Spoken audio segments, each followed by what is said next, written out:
sasagutin ko yung nagtanong sa akin. Sabi niya, ano daw yung ginagawa ko every time na nakakaramdam ako ng trigger factors? Ano daw yung ginagawa ko kapag nafe-feel ko na gusto ko nang magalit dun sa asawa ko? Alam niyo, gusto ko lang sabihin sa inyo na nung mga panahon na pinagdadaanan ko yun, wala naman akong special formula. Kumbaga, natutunan ko lang yung best ways or things that I can do nung mga na-realize ko kung ano yung epekto sa akin nung mga unang reactions ko. I remember the times wherein galit na galit ako sa asawa ko. Tapos kapag naaalala ko, aawahin ko talaga siya kahit wala kami mapag-aawayan.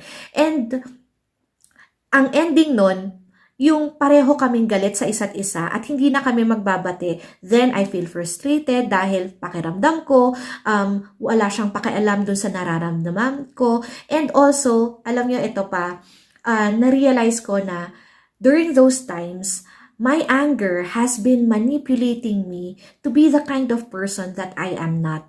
In the same way na na-realize ko din that yung anger ko made me want to manipulate my husband.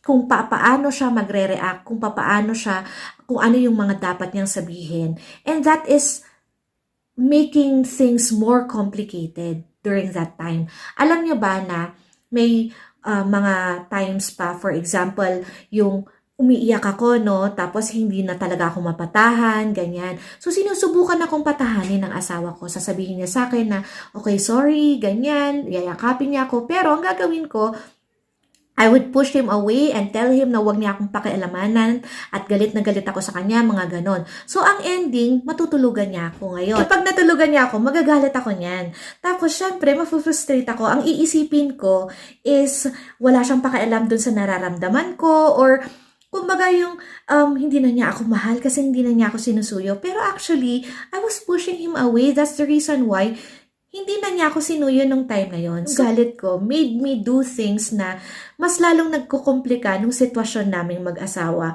Mas lalong hindi ko siya maintindihan dahil ako mismo ginugulo ko dahil nga sa galit ko, hinahayaan ko na yung galit ko, manipulahin niya kung ano man yung mga bagay na sasabihin ko, gagawin ko, and how I would react every time my husband is trying to do something to help me out. So para sa akin, if there's something I can advise sa inyong lahat na pwede ninyong gawin kapag dumating kayo sa point wherein nafe-feel nyo na naman yung galit, naaalala nyo yung mga bagay na ginawa ng mga asawa ninyo, is yung cliche, yung paulit-ulit na sinasabi ng ibang mga tao, think before you act.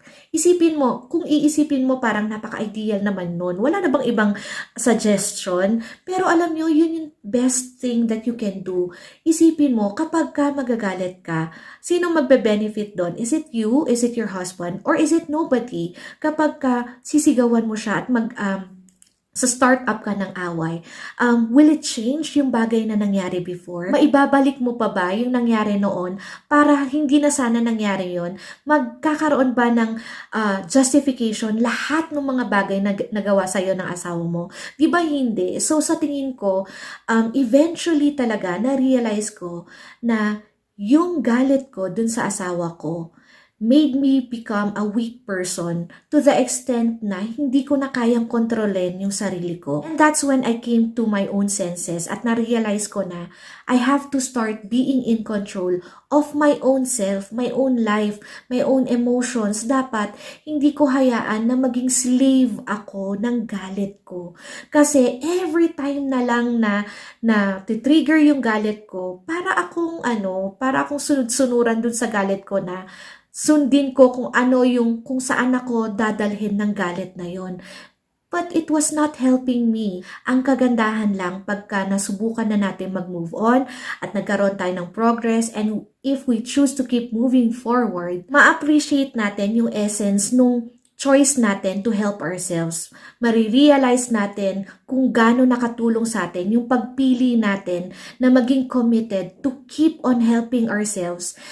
Even if maraming mga panahon na talagang sinusubok yung pasensya natin at maraming panahon na talagang pinapaalala sa atin ng evil kung gaano kasama yung ginawa sa atin ng mga asawa natin. I think the only key for us to be able to manage our anger and the constant reminders is to think. Is it going to help us if we do this? Is it going to free us from the pain if we do that? So yun lang guys, always think positive and huwag natin kakalimutan to continue to empower other women or other men who are going through things like this. Kasi nakakatulong talaga pag tayo mismo nagtutulungan kahit sa simple lang na kaya mo yan. Don't worry. Just surrender it to the Lord, ganun. And of course, yun yung pinaka-importante. Surrender it to Him.